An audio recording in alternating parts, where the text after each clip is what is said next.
Docteur Valaduc, vous allez répondre aux questions de nos téléspectateurs, s'il vous plaît. On commence avec la question de Charline, qui habite à Argenteuil, en région parisienne. J'ai une tache sur la jambe qui m'inquiète. Comment savoir si c'est un simple grain de beauté ou quelque chose de plus sérieux? Alors, de manière très simple, vous avez bien sûr votre généraliste et si besoin, on vous enverra chez le dermato, mais il y a quand même 5 points importants que vous pouvez de vous-même surveiller. Retenez A, B, C, D, E. A, on va regarder si la tache elle est asymétrique. B, on va regarder les bords, est-ce qu'ils sont irréguliers.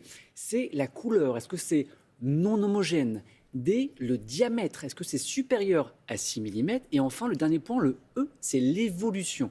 Voilà, ça, ce sont des éléments quand même qui doivent attirer votre attention. Attention, si l'un d'eux est positif, pas d'inquiétude, ça nécessite de consulter. D'accord. C'est vraiment les points importants. Et on dit même, on appelle également s'il y a parmi vos grains de beauté ou vos taches, sinon un qui est un petit peu le vilain petit canard qui est différent des autres taches, là aussi, il faut consulter. Mais il faut s'y prendre dès maintenant parce que souvent on attend l'été pour aller voir son dermato. Oui, puis attention, les rendez-vous. Exactement. Les rendez-vous chez un dermato, c'est plusieurs mois. Hein. Faites-le dès maintenant, prenez vos rendez-vous avec le médecin et ensuite vous verrez si besoin le dermato. Vous venez de me donner des angoisses. Non. Non, mais je vais prendre rendez-vous. Voilà, c'est bien d'avoir des petits rappels comme ça. Question de Christophe. Est-ce que les autotests VIH vendus en pharmacie sont fiables ? Oui, ils sont fiables et dans tous les cas, il faudra faire un contrôle par une prise de sang. Comment ça marche, ces autotests? Ça s'achète donc en pharmacie, comme son nom l'indique. Et la seule chose, c'est qu'il faut que le délai à respecter, c'est 3 mois. Si vous avez pris un risque, par exemple, là, on est le 26 mars, si vous avez pris un risque en décembre, le test pourra se positiver ou pas, s'il y a eu un rapport à risque. Maintenant, si le rapport à risque a eu lieu en février, en fait, c'est trop tôt. Il faut vraiment un délai de 3 mois à bien respecter. Contrairement à la prise de sang, qui, elle, a besoin d'un délai de 6 semaines. La fenêtre thérapeutique est un peu plus courte.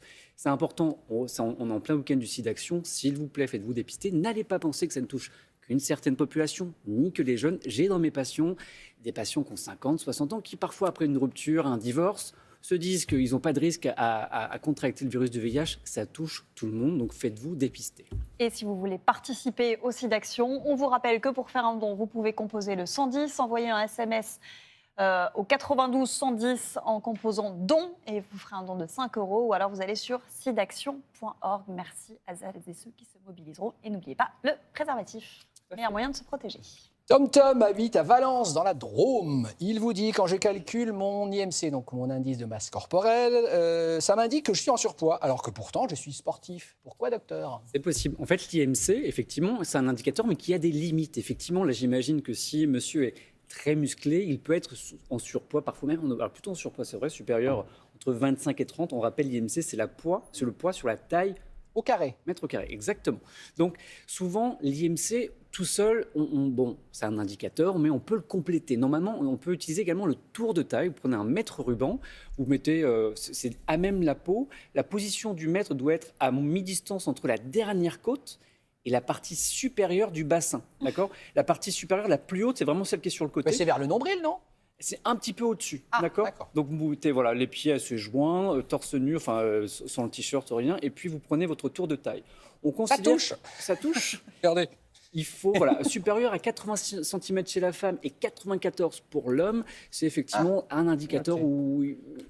Attention. Ouais, mais là, on tient pas compte de la hauteur. Si tu vas 1m80 ou 1m60, c'est pas la même chose. En fait, c'est pour ça qu'on va cumuler l'IMC plus. En fait, il y a d'autres indicateurs, il faut en prendre compte. Et dernière chose, la position du ruban se met à la fin d'une expiration normale. Ah oui, pas après un repas, quoi. Non, exactement. Question, on a le temps ou pas pour une dernière question? Bien sûr qu'on a le temps.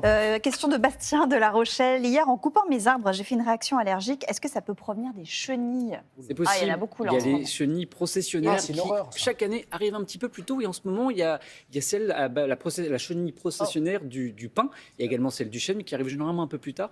Ça, on peut le voir en consultation, des patients qui viennent avec des petites plaques rouges, un peu comme des piqûres d'ortie. Ça peut être lié à ces chenilles processionnaires. En réalité, elles ne mordent pas, elles ne piquent pas, ce sont les poils. Ils sont urticants. Urticants, il y a une toxine très toxique qui dedans. En fait, le poil, grâce à un petit harpon, va se fixer sur la peau, se casse, et c'est à ce moment-là que ça libère la toxine au niveau de la peau.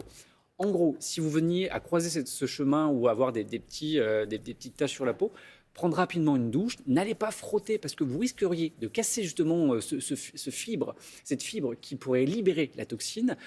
Si c'est une atteinte au niveau des yeux, on consulte un ophtalmo. S'il y a une gêne respiratoire parce que vous en avez inhalé, on appelle le 15 bien sûr. Et attention aux animaux qui parfois la truffe. Je pense à votre chien, Damien.